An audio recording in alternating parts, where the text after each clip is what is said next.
Kepastian Sentul menjadi arena balap MotoGP masih diragukan karena belum adanya surat penetapan Sentul menjadi tuan rumah tunggal MotoGP 2017.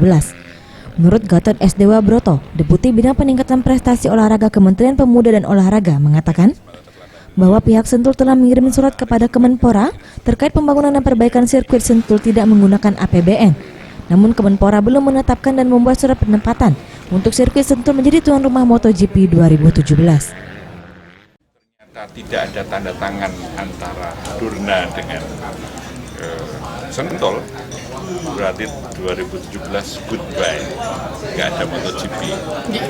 Ya, karena Pak Menpora tanggal 19 April yang lalu sudah kirim surat pada Presiden bahwa suratnya Pak Menpora itu, karena kebetulan yang menjawab saya kan, itu tidak menyebutkan bahwa Menpora sudah menetapkan Sentul.